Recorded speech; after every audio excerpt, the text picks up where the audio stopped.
It was the winter of 2018, and the snow over the Montana plains had settled in the way it always did in that part of the country. Not gently, not quietly, but with a kind of permanent authority that reminded every living thing beneath it exactly how small it was. Margaret Whitaker had been standing at the kitchen window since before the coffee finished brewing, holding her cup with both hands the way she always did on cold mornings, staring out at the long ranch road that disappeared into the white distance. She wasn't looking for anything. She hadn't been looking for anything in a very long time. Grief does that to a person. It removes the expectation of good things arriving and replaces it with a quiet, patient numbness that some people mistake for peace. She was deep inside that numbness when she saw him. At first, she thought it was a fence post. Then she thought it was a shadow moving across the snow. Then she understood it was a man, an old man, moving slowly and deliberately down the ranch road with a faded army jacket across his back and a single duffel bag resting on one shoulder and nothing else in the world accompanying him. She watched him for a long moment without calling for Robert. Something about the way he moved held her still. There was no desperation in his steps, no hurry, only the measured, deliberate pace of a man who had learned somewhere along a very long road that strength is not about speed, but about endurance. Robert came to the window when she finally called him, and he stood beside her without speaking, reading the figure in the snow the way ranchers read the sky before a storm, carefully and without rushing to conclusions. Then he walked to the door and opened it, because Robert Whitaker had lived 71 years on this earth, and he knew the look of a man who had earned his dignity the hard way and was still holding on to it. The old man removed his cap before he reached the porch steps. That detail stayed with Margaret long after everything else in her life had rearranged itself. He removed his cap before he knocked, as though approaching something that deserved reverence. His face was deeply lined, the kind of face that has known decades of sun and wind and sleepless nights and mornings that asked everything of a person before the day had even properly begun. His eyes were steady and unhurried, but behind them lived the particular exhaustion of a man who has been carrying something heavy for a long time and has simply grown accustomed to the weight. "Ma'am," he said, looking at Margaret with the quiet respect of another generation, "my name is Thomas Walker. I'm not here asking for charity." He paused, straightening slightly. "I'm looking for work. Whatever needs doing on a ranch like this, I can do it. I've spent my life working with my hands. I won't disappoint you." His voice was even and unhurried and carried no trace of embarrassment, only the plain honesty of a man who had stopped pretending long ago that the world was anything other than what it was. Robert studied him for a long moment, looking at the worn boots and the patched jacket and the single bag that held what appeared to be everything this man owned in the year 2018. And then he looked at his wife. And something passed between them in the way that only happens between two people who have shared decades of living. "Come inside," Robert said. And that was how it began. His story came out slowly over supper that first evening, one careful piece at a time, the way a man shares something he has learned not to offer carelessly to strangers. Thomas Walker had served in the United States Army, Vietnam. He had been young when he went, young in the way that only the very young can be, full of a certainty about the world that the world itself dismantles methodically and without apology. He had fought in places whose names still moved through his sleep some nights, and he had come home carrying memories that no passing decade had fully quieted. The life that followed had not been kind, though he described its difficulties without bitterness, which Margaret found more heartbreaking than anger would have been. His marriage had ended under the pressure of things that couldn't be explained to someone who hadn't lived them. His daughter, the one great remaining light of his life, had died from illness when she was still far too young for dying. His parents followed, one and then the other, and in the long, stretched-out silence that came after all of that loss, Thomas had started moving. Town to town through the years, whatever work he could find, sleeping where the cold was manageable, eating when he could, continuing forward, not because he had a destination, but because stopping had come to feel too much like giving up. He had heard in the town 20 miles east that the Whitaker ranch was struggling and might need an extra pair of hands, so he had walked through the snow, because that was what he knew how to do. Margaret sat at the table and listened and thought about Michael. She always thought about Michael. Her son had been killed during his military service, and that loss had divided her life as cleanly as a blade divides wood into the time before and the long, gray, unending time after. His room remained exactly as he had left it. His photographs filled the walls throughout the house. His boots sat near the back door as though he might come through it any moment. The ranch had not felt like a living home since Michael left it. It had become something quieter and heavier than a home, a place where two aging people moved carefully around the edges of an absence so large it had its own gravity. She looked at Thomas across the dinner table and recognized, without being able to name it, something she had not encountered since her son's death. She was looking at a man who understood, in his bones, what service costs, what loss weighs, what it means to keep moving when everything inside you wants to stop. The next morning brought the kind of problem that had become common on the ranch since Robert's back had worsened and Margaret's hands had begun aching through every cold hour. Ranger, the strongest and most difficult of their horses, had broken through the corral gate before sunrise and was standing in the open field with absolutely no intention of cooperating with anyone. Robert called to him from the fence with the practiced tone of a man who has done this before and is already tired of doing it again. Ranger ignored him with what seemed like personal conviction. Margaret watched from the porch, calculating what the morning would cost them in time and effort, resources they no longer had to spare easily. Then Thomas came quietly out of the barn. He walked into the field without a rope in his hands and without raising his voice, and he simply stopped a short distance from the horse and stood completely still. He waited with the patience of a man who had stood watch in the dark and learned that stillness is its own form of power. And Ranger, that stubborn and suspicious animal, dropped his great head slowly and walked forward and pressed his nose against Thomas's open hand, as though he had been waiting years for exactly this kind of quiet. Robert stood at the fence with the expression of a man recalculating something important. "You've worked with horses," he said. Thomas glanced back with a small, unhurried smile. "Among other things," he said, and Robert laughed. It came out of him suddenly and completely, the laugh of a man surprised by his own capacity for it, and the sound filled the frozen morning with something warm that neither of them had been expecting. Thomas never negotiated terms. He never asked for more than a meal in a corner of the bunkhouse and the simple right to make himself useful. And useful was not a large enough word for what he became. He was awake before the sun each morning and working after it set each evening. He repaired fences that had been leaning since the previous year. He brought machinery back to life that Robert had quietly given up on. He worked the cattle with a patience and steadiness that seemed to come from somewhere deeper than skill, somewhere closer to calling.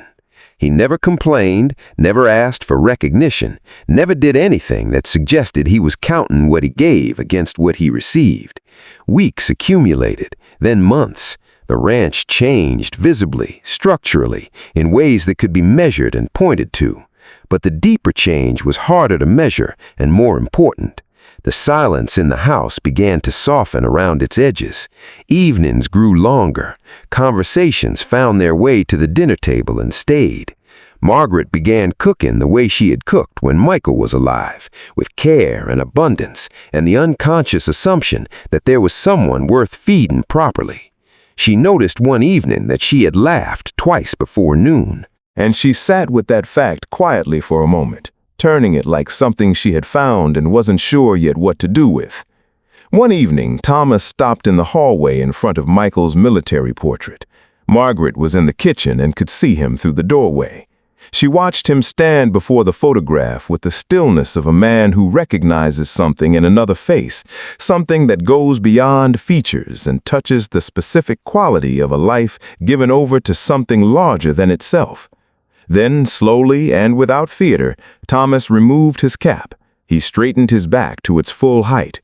He raised his right hand and held a formal salute, standing alone in the hallway of a home that was not his own, honoring a young soldier he had never met and would never know except through the grief his absence had left behind. Margaret felt tears arrive before she had consciously decided to cry. In all the years since Michael's death, no one who had passed through that door had done what Thomas Walker just did, without being asked, without needing to be told, without any audience in mind. He understood, because he carried his own losses, because he knew what military service takes and what it leaves and what it deserves. He turned and found her watching and didn't apologize or explain. He simply nodded once with a gravity that contained everything words would have diminished. She nodded back, and between them, in that hallway, something was sealed. The ranch had been financially fragile for several years by 2018, and a developer named Charles Bennett had made it his quiet project to wait the Whitakers out. He had made offers before. Each time Robert refused, Bennett simply adjusted his timeline, confident that age and accumulating hardship would eventually accomplish what money alone had not. He returned that autumn with fresh papers and the particular brand of patience that belongs to men who have never had to fight for anything they wanted. Robert stood on the porch looking, for the first time, genuinely uncertain. Margaret stood beside him, feeling the weight of a future that had too many unknowns in it. Then Thomas came around the corner of the barn and stepped up beside Robert, and the quality of the air on that porch changed. He stood straight and unhurried, and he looked at Bennett with the calm, level gaze of a man who has faced things considerably more frightening than a man in a good coat carrying a briefcase. "This family built something real here," Thomas said quietly, "and this community knows it. You might want to think carefully about what it costs a man's reputation to come after something that belongs to people like the Whitakers." Bennett opened his mouth and then closed it again. He looked at Thomas for a long moment, reassessing the landscape of the situation. Then he gathered his papers and left. It was not a dramatic confrontation. It did not need to be. The most effective stands rarely do. The community had heard pieces of Thomas's story by then, the way small Montana communities absorb information, thoroughly and without anyone fully intending it. People came to the ranch over the following weeks. Thomas spoke at a small gathering in the way that soldiers speak when they have earned every word through actual experience, plainly and without embellishment, about what this family represented and what it deserved, and what it meant in 2018 when so much felt uncertain to protect something built through genuine American sacrifice. People listened. Some wept quietly. Others simply sat with the weight of recognition settling across their shoulders. By the time that gathering ended, the community had formed around the Whitakers in a way that rendered Bennett's offers not just unwelcome, but irrelevant. The ranch was safe. Robert held Thomas's hand that evening for a long moment and said nothing, because nothing was precisely what the moment required, and Robert Whitaker had always been a man who understood that. Margaret found the envelope on a Tuesday morning in late November, sliding from the inside pocket of Thomas's jacket as she was helping with the laundry. She almost set it aside. Something made her open it. Inside were medical documents dated nearly a year earlier, a diagnosis, terminal cancer, already advanced beyond meaningful intervention when it was discovered, already walking beside him when he knocked on their door in the snow of 2018, looking for work. She sat down on the edge of the bed and read every page twice, and then sat without moving for a long time. He had known.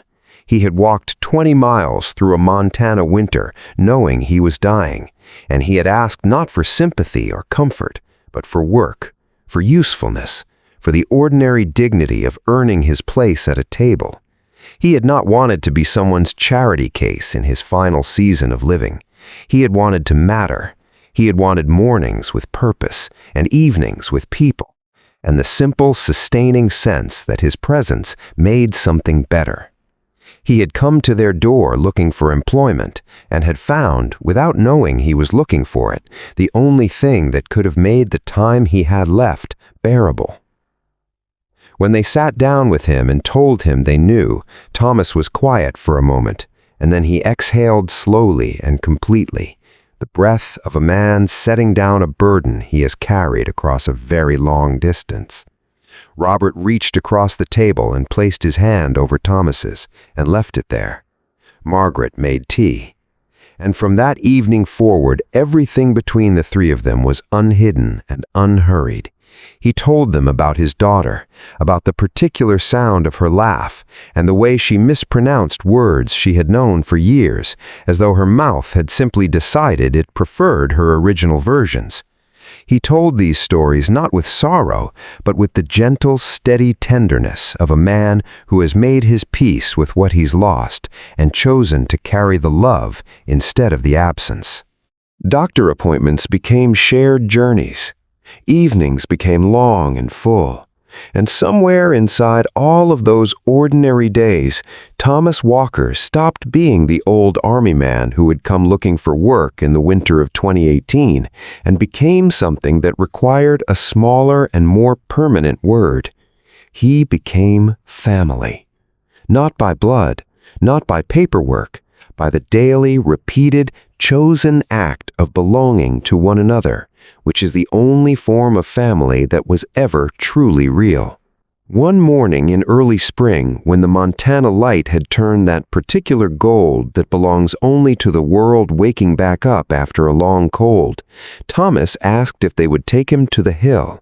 They knew which one, the hill where Michael rested, where they had buried their son and left a permanent piece of themselves in the ground. The three of them went up together in the early morning quiet, and they sat facing east as the sun came up over the horizon and laid itself in long, warm rivers across the fields below. The cattle moved in the distance. The sky was the deep, untroubled blue of a day that intends to be beautiful. Thomas sat between Robert and Margaret, and he smiled, not the polite smile of a guest, not the careful smile of a man managing his emotions, but the real and unguarded smile of a man who has arrived, finally and completely, somewhere true. "I spent a lot of years walking toward something I couldn't name," he said softly, looking out over the ranch he had helped save and the land he had come to love. "Turns out it wasn't a place I was looking for." He looked at Robert, he looked at Margaret, then he turned his face back to the sunrise, and there on that hill above the ranch, in the golden early light of a Montana spring morning, surrounded by the only family he had found in a very long life of looking, Thomas Walker closed his eyes peacefully and did not open them again. They buried him beside Michael, a soldier beside a soldier, a man who had given his youth to his country beside a boy who had given everything. The headstone was simple because Thomas had been simple in the finest meaning of that word, a man of depth rather than display. It read, "Thomas Walker, United States Army veteran. He came looking for work. He stayed because he was needed. He left as family." People who passed through that part of Montana sometimes stopped at the hill and stood reading those words, and some of them couldn't explain afterward exactly why their eyes had filled, but most of them understood more than they gave themselves credit for, because the story on that hillside was not unusual. It was old as humanity itself, a man worn to his edges with loss, who found one last door worth knocking on. A family emptied out by grief, who found one last reason to set an extra place at the table. And in the space between those two truths, in that cold winter of 2018 on a Montana ranch that almost didn't survive, something was built that no developer could buy and no hardship could foreclose. It was built from the only material that truly lasts: the choice, made daily and without fanfare, to let someone in. If this story moved something inside you today, please take one moment to subscribe to the 11th Hour Last Words, because these are the stories worth keeping. The ones about people who lived quietly and loved deeply and left the world more human than they found it. Ring the bell so you never miss a single one. Share this with someone who needs to be reminded today that it is never too late to find your people, and that the family still waiting for you may not share your name, but will honor your life as though they always have. This story holds value that reaches beyond its emotional power. It reflects the real and ongoing experience of American veterans, particularly those of the Vietnam era, who returned from service without sufficient support and spent years navigating loss, isolation, and the absence of community. It speaks honestly to the dignity of aging, to the grief that military families carry long after the loss of a child in service, and to the deep American tradition of neighbors protecting neighbors when institutions fall short. It reminds older viewers that loneliness is not a sentence, that purpose can be found at any age, and that belonging is always still possible.